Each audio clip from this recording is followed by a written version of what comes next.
Nós somos discípulos de Jesus, a gente começou a falar isso no último domingo. Como discípulos de Jesus, nós somos convidados a... Obrigado, Rogério. Nós somos convidados a pensar na vida de forma diferente. Em essência, ser um discípulo de Jesus é alguém que se propõe a pensar. É alguém que se propõe a ler a vida de forma diferente. O convite de Jesus é: arrependei-vos, pois é chegado o reino dos céus. Ser discípulo de Jesus não significa deixar de pensar a vida e ser guiado somente por uma religião. Ser discípulo de Jesus não é adotar um monte de costumes e práticas, mas é o contrário disso. É não se deixar moldar pelo esquema desse mundo, como diz Paulo, mas ser renovado. Deixar que Jesus Cristo mude a sua forma de pensar. É sofrer, é vivenciar uma metanoia, ir além da noia, ir além da mente, ir além da minha percepção e naturalmente viver de uma renovação, de uma transformação de mente que não acontece num momento pontual, mas que acontece ao longo da nossa história, que acontece ao longo da nossa vida. Eu diferenciei na semana passada ser membro de igreja de ser um discípulo de Jesus. E basicamente a grande diferença é que, como membro de igreja, nós podemos receber um manual eclesiástico, adotá-lo para a nossa vida, nos acostumarmos com aquelas práticas e nunca mudarmos. E vivermos aquelas regras quadradas ali, não quadradas por serem certas ou erradas, não é um juízo de valor, mas receber um manual é não se dispor a ouvir o que Jesus tem sobre mim hoje. Então não adianta eu receber o manual cristão para hoje, porque a grande expectativa é que daqui a 10 anos os meus conflitos sejam diferentes, e o manual que eu recebi para hoje já não servirá daqui a 10 anos, se o manual não for a Bíblia. Ponto e vírgula, continuação, né? Para não ficar fora de contexto. O grande fato é que, por vezes, não observamos a Bíblia como esse verdadeiro manual e adotamos os manuais eclesiásticos, os costumes eclesiásticos, e é disso que estou falando, e nos acostumamos a encarar a vida conforme os costumes temporais e deixamos aquela aplicação bíblica que é eterna de lado. E o convite do discípulo de Jesus é o contrário disso. É continuar observando a Bíblia e é continuar observando a minha atualidade para que eu aplique a Bíblia para hoje. Então você é um discípulo de Jesus, você é alguém que está pensando, e o meu convite para você agora é pensar. Meu convite para você agora é trocar essa ideia comigo, é você ir digerindo no coração e na mente aquilo que é falado, para que você dê espaço para esse Espírito que está entre nós, te convença e faça você ter a mente transformada. E para isso eu queria usar o texto de Efésios capítulo 1 nessa noite. Se nós somos discípulos, nós somos hoje um grupo de discípulos que formam o corpo de Cristo. E é sobre isso que eu gostaria de falar hoje. O que é o corpo de Cristo? O que é a igreja? Efésios capítulo 1, a partir do verso 15. Por isso também eu, tendo ouvido a respeito da fé que vocês têm no Senhor Jesus e do amor para com todos os santos, não cesso de dar graças por vocês, mencionando-os nas minhas orações. Peço ao Deus de nosso Senhor Jesus Cristo, o Pai da glória, que conceda a vocês espírito de sabedoria e de revelação no pleno conhecimento dele. Peço que ele ilumine os olhos do coração de vocês, para que saibam qual é a esperança da vocação de vocês, qual é a riqueza da glória da sua herança nos santos, e qual é a suprema grandeza do seu poder sobre nós, os que cremos, segundo a eficácia da força do seu poder. Ele exerceu esse poder em Cristo, ressuscitando-o dentre os mortos e fazendo-o sentar à sua direita nas regiões celestiais, acima de todo principado, potestade, poder, domínio e de todo nome que se possa mencionar, não só no presente século, mas também no vindouro. E sujeitou todas as coisas debaixo dos pés de Cristo, e, para ser o cabeça sobre todas as coisas, o deu à igreja, a qual é o seu corpo, a plenitude daquele que a tudo enche em todas as coisas. Que Deus aplique no nosso coração a sua palavra.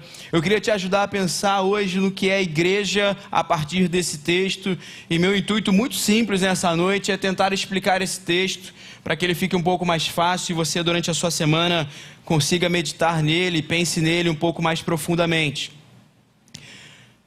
Num tempo de ênfase, de valorização da liberdade individual e da espiritualidade abstrata, o que Paulo está propondo que é a igreja e o que Cristo se propõe a formar na igreja é um grande desafio.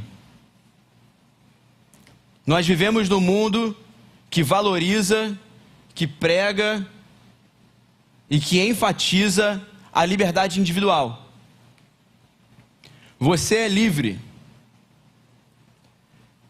não só como uma afirmação necessária, mas como uma cultura a ser vivida. Viver a minha liberdade a qualquer preço. Viver a minha liberdade mesmo que ela me escravize a mim. A liberdade que se prega hoje não é uma liberdade somente como um parâmetro social necessário, mas é uma liberdade que precisa ser escancarada com atos impensados e inconsequentes, em que eu preciso ser escravo de qualquer desejo que venha à minha mente para realmente tentar me libertar de alguém, de algo que nem está me aprisionando. E eu me torno, e cada um de nós vai se tornando um escravo de si, cada vez mais deteriorado por seus pensamentos inócuos, sem sentido. A sexualidade abstrata, a valorização do dinheiro pessoal, do crescimento intelectual para si e do crescimento profissional para si, não como uma forma de acrescentar à sociedade, não uma forma de acrescentar à empresa, não uma forma de agregar aos colegas de trabalho, mas somente com um viés de crescimento pessoal. Eu tenho que crescer porque eu tenho que ganhar melhor, porque eu tenho que fazer coisas que eu quero. Meu único objetivo de vida é dar o próximo passo financeiro e postar no Instagram que eu estou melhor de vida do que você. Porque isso é bem importante. Às vezes é mais importante postar no Instagram do que ser mesmo. Mas isso é o que Facebook, Twitter te perguntam todos os dias. O que está na sua mente? O que você tem para contar hoje sobre você? Porque você é o grande ator da sociedade. A teoria do Twitter, a teoria do Facebook, do Instagram é essa. Você é um grande ator. Você é uma grande atriz. A sua vida precisa aparecer e brilhar e você precisa influenciar, porque você tem algo a fazer e a falar e é você que precisa expor as suas ideias. Independente de a quem fira, independente do que você esteja falando, coloque para fora. E aí chega Paulo e diz que ao ressuscitar Jesus dos mortos, Deus estava fazendo com que todas as coisas estivessem aos pés de Cristo, para que Ele dominasse tudo em todos os lugares e preenchesse todos os lugares, em todos os lugares do universo, nas regiões celestiais, no céu, na terra, nas potestades e em qualquer outro nome que se possa mencionar, para formar uma coisa, um corpo. Pessoas que se rendem a Ele e por se renderem a Ele, resolvem caminhar juntas, tendo um compromisso social de caminharem juntas e significarem algo juntos, a não pensarem sozinhos, a não pensarem independentes, a não pensarem e se fazerem somente locutores e a expressão da própria voz, mas conscientes do domínio de Cristo, deixarem que esse Cristo seja o cabeça, seja aquele que forma a cabeça e que por ser cabeça perfeita nos faz pensar de forma diferente, inclusive conseguindo andar com pessoas que não andaríamos antes. É isso que Jesus forma na cabeça dos discípulos. Olha só, vocês amam os seus amigos? Beleza, até os publicanos e pecadores fazem isso. Amem também os seus inimigos. Aprendam que a partir de mim, a partir dessa cabeça perfeita, a partir desse domínio perfeito que eu estou vivendo e mostrando para vocês, vocês serão capazes de andar mais uma milha com pessoas que vocês nunca andariam. E esse significado de a igreja é o corpo de Cristo me faz pensar que, em essência, a igreja é um corpo espiritual. E é algo que nós, por vezes, esquecemos. Em essência, a igreja é um corpo espiritual, porque a não ser que nós acreditemos na transubstanciação do verbo, como nossos irmãos católicos acreditam que ali no momento da Eucaristia, a hóstia e o cálice se tornam presencialmente corpo de Cristo, Cristo está presente sobre nós em espírito, nos tornando um em espírito. E somos um porque estamos em espírito, porque não basta estar sentado no banco para ser um.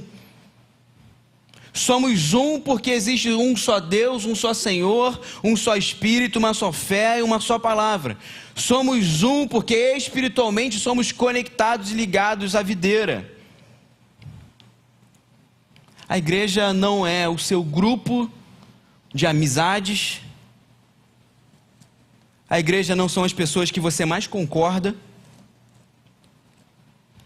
A igreja não pode ser definida, não pode ser limitada àquilo que você concorda sobre igreja, porque só coloca na igreja e só tira da igreja o Cristo que é o cabeça.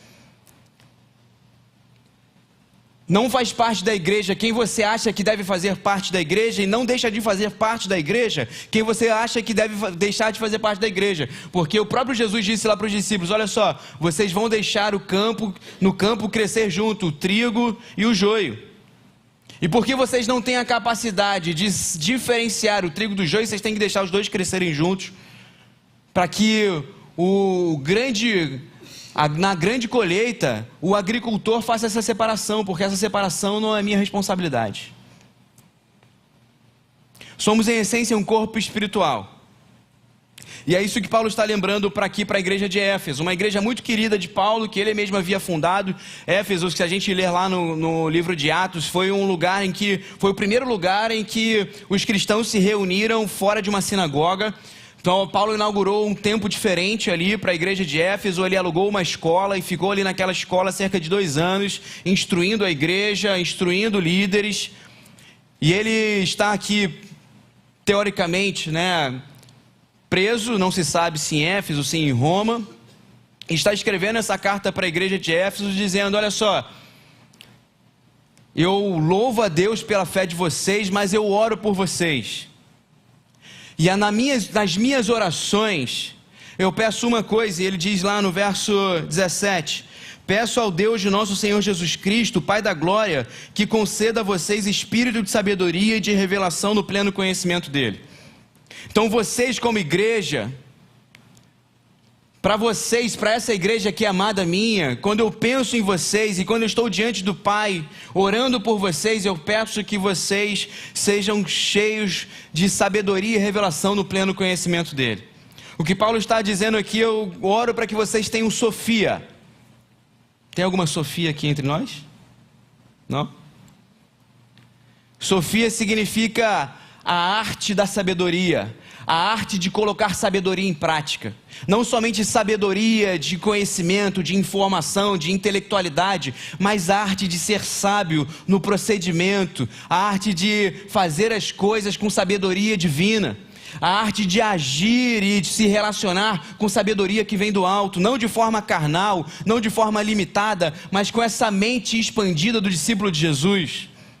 Quando eu estou pensando em igreja, o que eu estou pensando é num convívio que não é medido pela minha visão, que não é movido e medido pelos meus princípios pessoais, pelos meus valores pessoais, mas é movido, medido e é intermediado pelos valores do alto.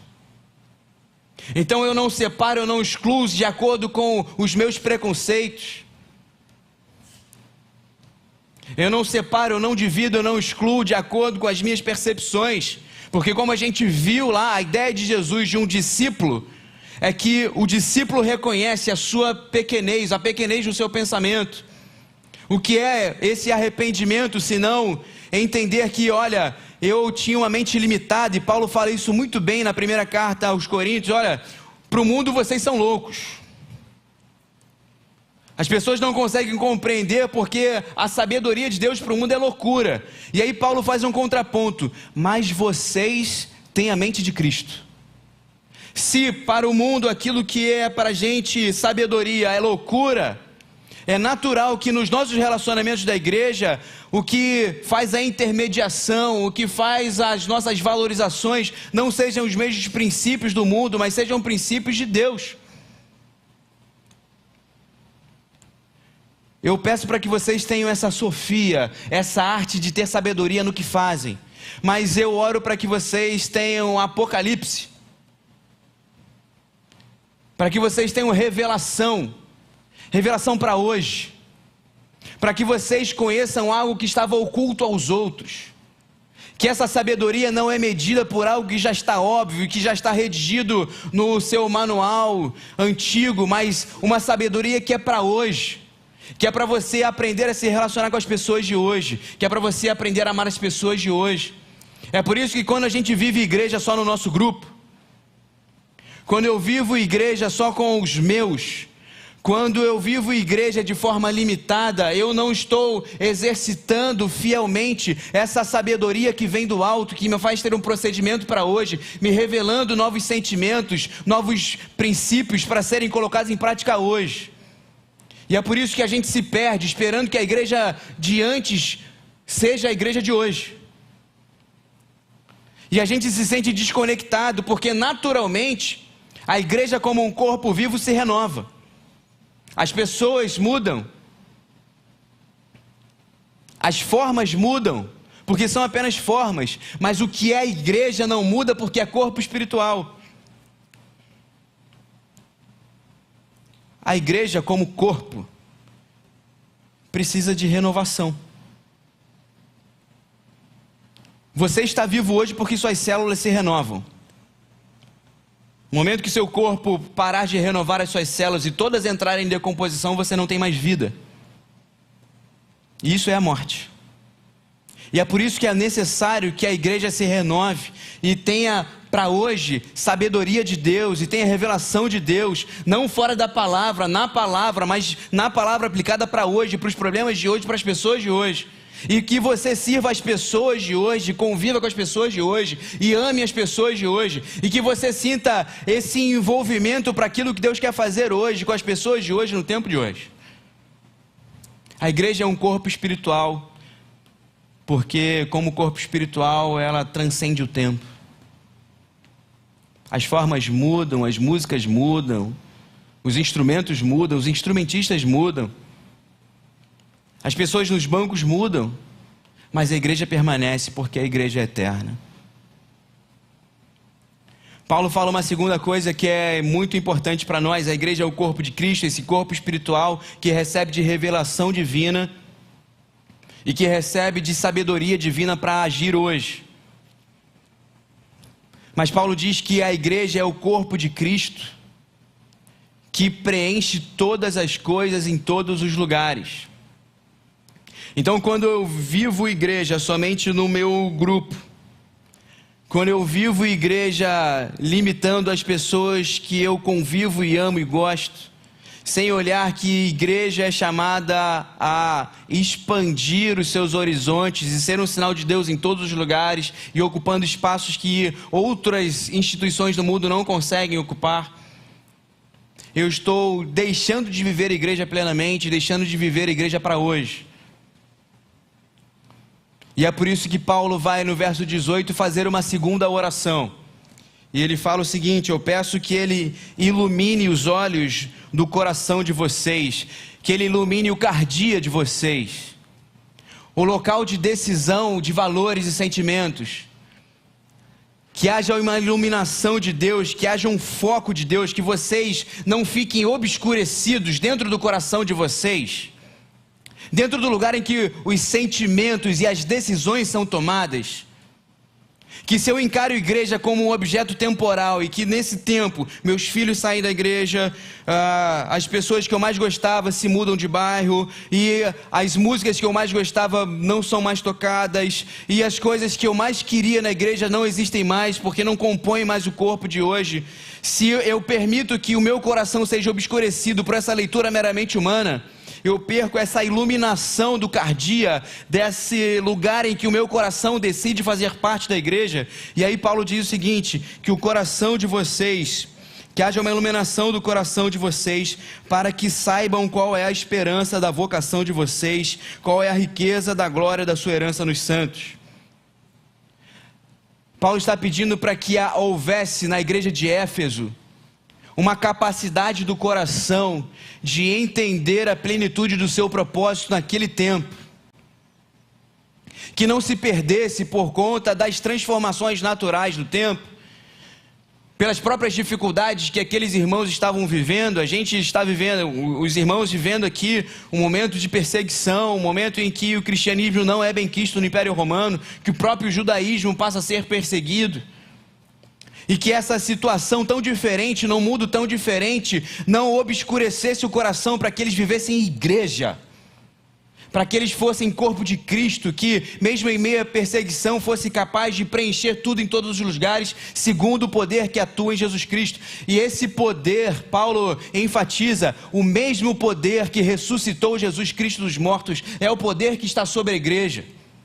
E é por isso que ele vai abrir o capítulo 2 dizendo, olha só, antes nós estávamos mortos nos nossos delitos e pecados, mas ele nos deu vida juntamente com Cristo, ele iluminou o seu coração, para que você não tivesse mais arrancado da vida pela morte sem Jesus, e agora como discípulo de Jesus, você é cheio de vida, vida em abundância, vida para salgar a terra, vida para iluminar o mundo, vida para abençoar as pessoas, vida para amar as pessoas que não são amadas, vida para impactar as pessoas que não seriam impactadas caso você não existisse. Isso é igreja. A essa igreja não existe decepção. Existe decepção com a igreja temporal, feita de homens que nas relações cometem erros, mas a essa igreja, a igreja de Cristo, a igreja corpo de Cristo, eu não me desligo nunca. Na igreja existem problemas, existem dificuldades organizacionais, às vezes uma falta de ação, às vezes um potencial que não é colocado para frente, um passo que não foi dado, mas a essa igreja, o meu coração está cheio de Jesus para eu viver ela. E a gente às vezes pensa a igreja de forma tão carnal e humana e limitada, e a gente carrega as nossas decepções, as nossas impressões, as nossas opiniões, e a gente fala igreja em terceira pessoa. Você já falou, não, mas Abarão é... Abarão não é nada mais, nada menos do que eu e você juntos. Abarão somos. Não, mas a minha igreja é... Não é a sua igreja, você é a sua igreja junto com o povo, porque você tem um coração iluminado por Jesus Cristo para viver a sabedoria para hoje, para ter uma revelação de Deus para hoje, tendo o coração incentivado e iluminado pelo Santo Espírito, para você não perder de foco qual é a esperança da sua vocação, para o que você está aqui. Porque você existe aqui, que você tem valor aqui.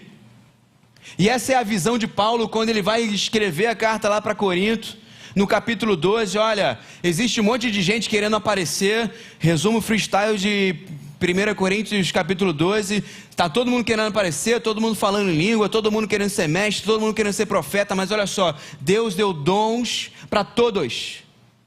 Existem diferentes dons, existem diferentes manifestações, mas existe como corpo espiritual uma comunidade que manifesta esses dons e manifesta essa presença para benefício comum. Diferente de tudo que existe no mundo, que existe para benefício próprio, a igreja existe para benefício comum. Se o seu projeto é só para te beneficiar, não é igreja. Se o seu projeto é só para beneficiar quem você gosta, não é da igreja, não é projeto da igreja, não é projeto cristão. A ideia de viver igreja é uma vivência comunitária, ampla, aberta, amorosa, graciosa, que tem os seus preceitos escritos na palavra, direcionados por Deus na palavra, mas que não perde em essência o desejo de ver pessoas sendo alcançadas, sendo redimidas, sendo transformadas pelo Espírito de Deus.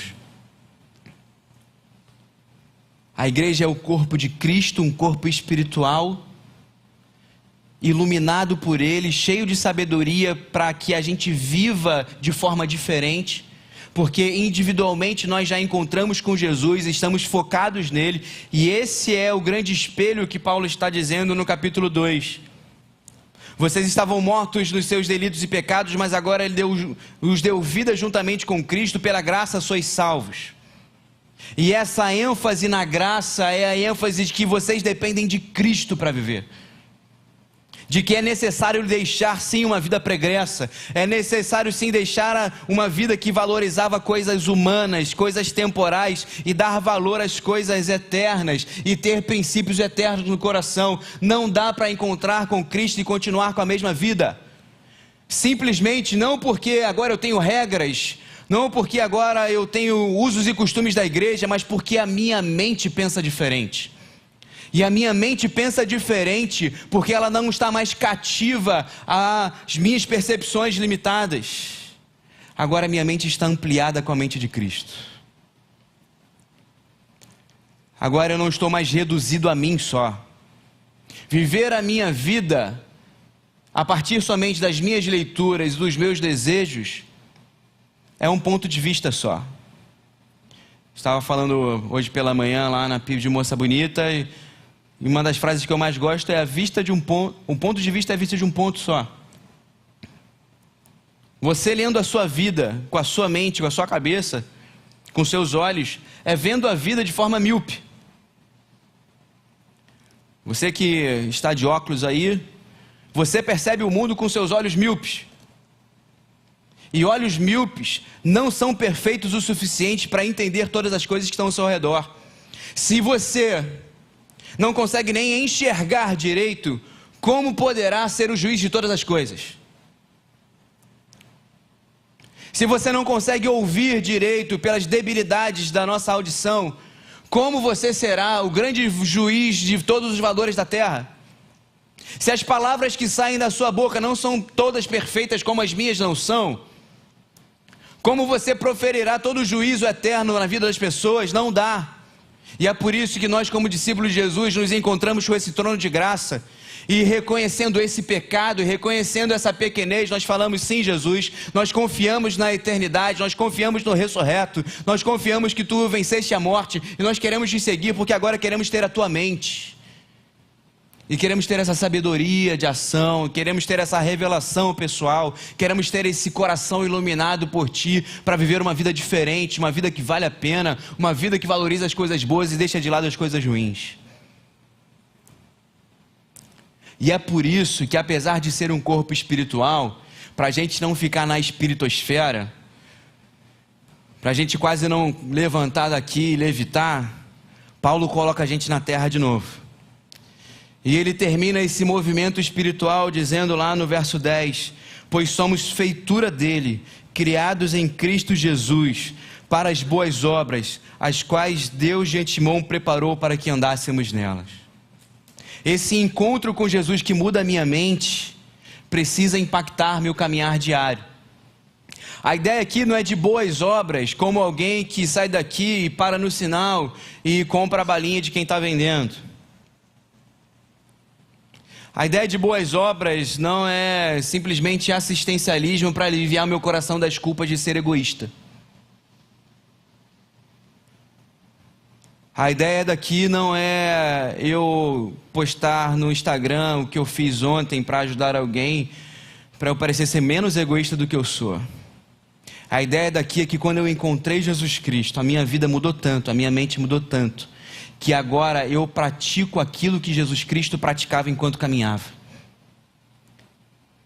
para que andássemos nela, para que eu moldasse a minha vida com essa forma de caminhar. É por isso que eu sempre digo, meu amado irmão, minha amada irmã, Lutero dizia uma coisa que eu acho sensacional: se eu posso glorificar a Deus, eu posso cantar o nome de Deus, eu posso falar de Jesus Cristo, mas se eu não glorifico a Deus exatamente no ponto em que o diabo tem travado a batalha comigo, eu não estou glorificando a Deus. Porque não adianta eu ser uma bênção aqui, ler a palavra e chegar na cantina ali e dar patada em todo mundo.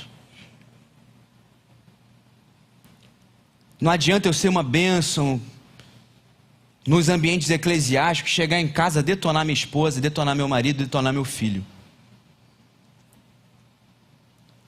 Não adianta eu ser uma bênção, um Deus na igreja, ser um diabo em casa, e ser um diabo no trabalho, e ser um diabo em qualquer lugar que eu vou. Porque o encontro com Jesus Cristo é espiritual, é pessoal, não temporal e age dentro do meu coração, me mudando de dentro para fora para que eu prossiga nessa caminhada onde quer que eu esteja.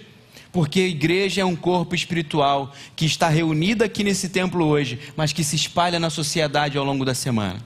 Que não deixa de ser igreja porque não está reunida como igreja, continua sendo igreja onde estiver, porque Cristo está lá com você. E é no seu trabalho que Ele tem revelação e sabedoria vinda do alto. É no seu trabalho que Ele ilumina o seu coração para que você tenha atitudes concretas e coerentes com aquilo que você crê. É no seu trabalho que você é chamado a andar nas boas obras, as quais foram preparadas de antemão em Cristo Jesus. Chegou o tempo de sermos igrejas, irmãos. De vivermos essa igreja. Se não vivemos a igreja apenas numa esfera humana, limitada com as nossas perseguições e percepções, mas de desejar como discípulo de Jesus ter essa mente transformada, para que a gente experimente essa vivência espiritual, para que a gente vivencie esse renovo espiritual, para que a gente tenha a revelação de Deus para hoje, para que eu tenha a vocação de Deus para hoje, para que eu abençoe. Poxa, é tão bom ver o Cauê, 19 anos, dizendo: eu nunca vivi o que eu estou vivendo com Jesus.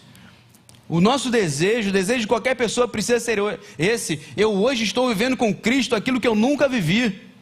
Poxa, você tem 50 anos de Barão e hoje você não está vivendo, você está vivendo algo com Deus que você nunca viveu na sua vida. Glória ao nome de Jesus. Poxa, eu tenho 2 meses de igreja e eu nunca vivi com Jesus aquilo que eu estou vivendo hoje. Glórias ao nome de Jesus. Porque a grande diferença para Paulo aqui é a crença que ele está vivo.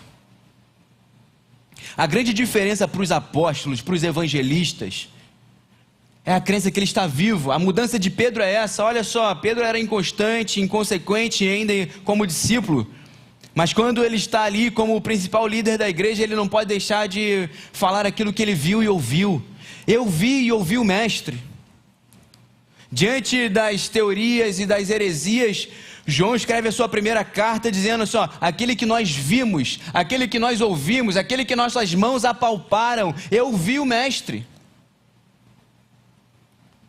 Por isso que a grande pergunta para você hoje que vive igreja é: você viu o mestre? Você percebeu Jesus? Você encontrou com o mestre? Você está vendo essas propostas tão amplas e diferentes, mas tão graciosas e amorosas? Você se depara com esse Cristo que te ama, mesmo você sendo quem você é? Mesmo com as suas debilidades, mesmo com os seus pecados, Ele ama você, e isso é tão impressionante. Você encontrou com esse Jesus que é sobre todas as coisas, que é poderoso, e Paulo está aqui narrando e narra a igreja de Colossos. Olha só, nele tudo subsiste, Ele está acima de toda autoridade, toda potestade, e esse que está dominando todas as coisas, as quais Deus colocou sobre todas as coisas, ama você, e se relaciona com você, e habita em você, para fazer de você alguém ainda mais amplo, melhor, qualificado e qualificada, para ser um servo e uma serva dele nesse tempo. Você encontrou com o mestre? Siga ele. O convite dessa série de mensagens é somente esse: siga ele, cara. Tenha a ousadia de seguir a ele. Tenha a ousadia de obedecer ao mestre simplesmente. Não faça como o jovem rico, que reconhece: grande mestre, sabemos que tu és vindo de Deus. O que eu posso fazer para receber a vida eterna? A ideia do jovem rico é receber um parabéns de Jesus, porque já fazia tudo que era necessário. E quando Jesus pede aquilo que lhe custava, aquilo que realmente era necessário ser feito, e essa é a grande pergunta para a sua vida hoje: o que realmente é necessário ser feito? Talvez totalmente fora dos manuais, mas dentro do seu coração, um perdão a liberar, uma pessoa para você se aproximar, um grupo para você abrir, uma vida que gasta tempo de forma egoísta e não tem tempo para nada nem para ninguém. Quero terminar com Lucas capítulo 18. Jesus monta algumas imagens. A primeira imagem que Jesus monta é a do fariseu e do publicano no templo. O fariseu está no altar orando, agradecendo a Deus que não era como um publicano. Deus, eu te agradeço por não ser como esse publicano que é pecador. Eu, ao contrário dele, sou alguém que dou meu dízimo de todas as coisas, que cumpro todas as regras. Eu te agradeço por ser quem eu sou. E o publicano está ao lado do fariseu, orando: Senhor, miserável homem que sou, batendo no peito, dizendo: Senhor, me perdoa, porque eu reconheço meus pecados. E a segunda imagem que Jesus monta, eles estão no templo, as crianças estão brincando, os discípulos pedem que as crianças não se aproximem do mestre, e Jesus diz: deixem vir as minhas criancinhas, porque quem não for semelhante a uma criança não é digna do reino dos céus, porque o reino dos céus é como uma criança. Uma sociedade que as crianças e as mulheres não eram nem contadas, Jesus está quebrando o paradigma de que os verdadeiros líderes, sacerdotes e preparados eram aqueles que se achavam perfeitos. Ele está falando assim: olha, o reino dos céus é dessas crianças que estão em formação ainda. Essas crianças que talvez nem consigam reconhecer as suas debilidades, mas que estão em processo de crescimento, estão abertas a um processo de crescimento. E ser igreja é isso. Ser discípulo de Jesus é isso. Não é ser como o fariseu e falar assim: olha, eu estou pronto aqui, estou pronto para julgar quem aparecer na minha frente. Eu estou aqui sabendo quem eu sou e estou certo de que eu sou melhor que os outros. E na verdade quase ninguém acha que vive assim, mas vive assim na prática. Enquanto Jesus está falando: você precisa ser como um publicano que reconhece seus pecados e sabe que diante de Deus precisa continuar melhorando e ampliando a sua mente. E você precisa ser como uma criança que está em processo de aprendizagem, que está em crescimento, que está em formação e quer receber dessa revelação, dessa sabedoria, dessa iluminação no coração para viver as obras que foram preparadas em Cristo de antemão. Em que áreas da sua vida você precisa crescer? Em que áreas da sua vida, de forma prática, de forma contundente, você precisa ampliar a sua visão? Em quais formatações você se limitou e você se sente desconectado da igreja, desconectado do que acontece, porque você não procura se encaixar naquilo que é feito hoje? Porque só é possível servir hoje, gente. Não é possível mais cantar como cantava no passado. Não é possível mais cantar com quem foi cantado no passado. Não é possível mais servir com quem serviu no passado. Só é possível servir hoje.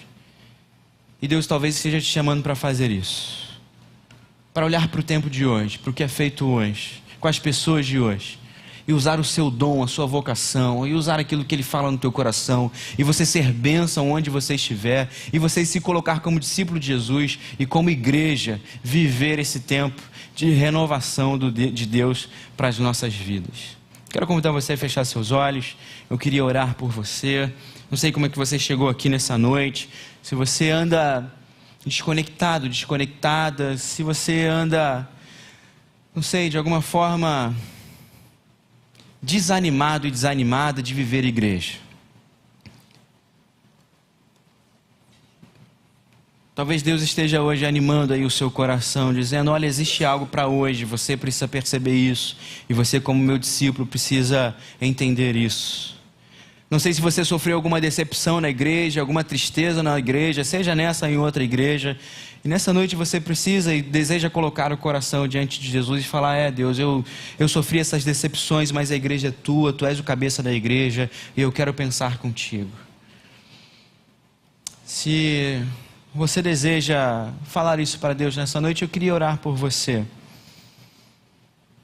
E talvez você deseje se colocar de pé no seu lugar, para que a gente possa te ajudar nesse processo. Se você nessa noite quer dizer assim: Senhor, eu quero participar dessa igreja, eu quero ser discípulo seu. Eu não sei se você não conhece a Jesus ainda, e você nessa noite esteja também querendo dizer: eu quero conhecer esse Cristo que muda os corações. Eu quero conhecer esse Jesus que amplia a visão. Eu quero conhecer esse Cristo que não me faz ser somente dependente de mim, mas que faz pensar a vida de uma outra forma. Eu queria te conhecer nessa noite. Eu queria orar por você. Se você está ouvindo Jesus falar contigo, se você deseja receber dessa revelação do alto, se você deseja viver essa experiência espiritual com Cristo, fique de pé no seu lugar, porque eu queria orar por você. Se você está chegando em nossa igreja e quer fazer parte desse corpo, Esse é o momento de você dizer: Deus, eu estou entendendo que é um tempo novo para a minha vida. É um tempo de aprender coisas novas e de me comprometer com esse corpo, de me comprometer com a cabeça desse corpo para que a gente pense juntos. Alguém nessa noite que deseja fazer isso? Senhor, como teu corpo nessa noite, nós queremos pedir ao Senhor que renove o nosso coração. Existem tantas opiniões, existem tantas experiências aqui, que por vezes machucam o nosso coração, contaminam o nosso coração, para perceber que o Senhor tem feito algo novo no nosso meio. Mas eu te peço nessa noite que tu abras o nosso coração, como seus discípulos, Senhor. Eu peço que o Senhor renove e ilumine o nosso coração, para que cada um de nós, como membros da Barão, como membros do teu corpo, possamos reconhecer a esperança que há na vocação de Cristo Jesus. E possamos receber dessa herança que recebemos junto com os santos, de que é sermos o seu corpo, o teu corpo vivo, marcado pela graça, experimentado contigo, vivendo as tuas obras, Senhor. Que nós não limitemos a tua igreja a partir das nossas experiências e opiniões, mas que a gente viva o corpo vivo de Cristo, renovado pelo teu Espírito, pautado na tua palavra, direcionado pela sua palavra, direcionado pela sua visão, Senhor. Renova a tua visão sobre os corações nessa noite. Renova a tua visão sobre nossa igreja nessa noite. E que nós, como corpo vivo de Cristo, possamos viver a plenitude do teu Espírito. E possamos preencher e ser preenchidos pela tua vida. Em cada relacionamento em que sua igreja se propor a realizar. Em cada pessoa que se achegar a esse corpo. Em cada pessoa que nós formos buscar nas portas do inferno. Que o teu Santo Espírito possa nos dar da tua plenitude, para que anunciemos a tua graça com poder e glória, com graça e com verdade, fazendo com que mentes sejam abertas e tenham a mente de Cristo. Essa é a minha oração nessa noite, Senhor, pedindo perdão pelos nossos pecados.